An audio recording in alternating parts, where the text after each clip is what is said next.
দেখতে লোভনীয়, খেতেও টেস্টি মজার এই ফুচকা তৈরি করে নিয়েছি। প্রথমে আলুগুলো সেদ্ধ দিলাম, সাথে একটা ডিম পানি দিয়ে সেদ্ধ করে নেব। একটা পাত্রে তেঁতুল পানি দিয়ে ভিজিয়ে রাখলাম। চুলায় তেল বসিয়ে দিয়েছি। তেলটা গরম হয়ে গেলে ছেড়ে দিলাম ফুচকা। ফুচকাটা যখন গরম তেলে দিয়েছি, এখন আস্তে আস্তে সবগুলো ফুচকা ফুলে উঠতেছে। এই রকম ফুললে দেখতে খুব সুন্দর লাগে। নেড়ে চেড়ে ভেজে ফুচকাগুলোকে তুলে নিচ্ছি।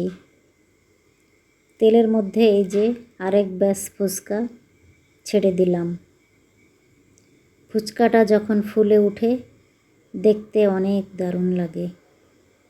ফুচকাগুলোকে নেড়ে চেড়ে ভেজে একটা পাত্রে সবগুলো ফুচকা আমি তুলে নেব। এই যে দেখুন কত সুন্দর লাগছে দেখতে। মাঝে মাঝে বাসায় তৈরি করি। এই যে ফুচকাগুলোকে তুলে নিলাম। সেদ্ধ আলুর মধ্যে কাঁচামরিচ, ধনেপাতা, একটু লবণ, পেঁয়াজ আর একটু জিরার গুঁড়া দিয়ে ভালো করে মেখে নিব।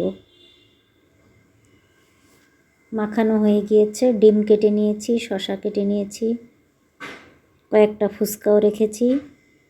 তেঁতুলের টকটা একটা বাটিতে নিয়ে নিলাম। এখানে একটু ধনিয়া পাতা, একটু লবণ আর একটু চিনি দিয়ে সুন্দর করে নেড়ে তেঁতুলের টকটা রেডি করে নেব।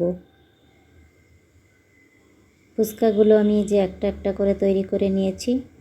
ভেতরে আলুর পুর, ডিম সব কিছু দিয়েছি। টক দিয়ে এখন খেতে হবে। বাসার সবাই মিলে একসাথে খাবো।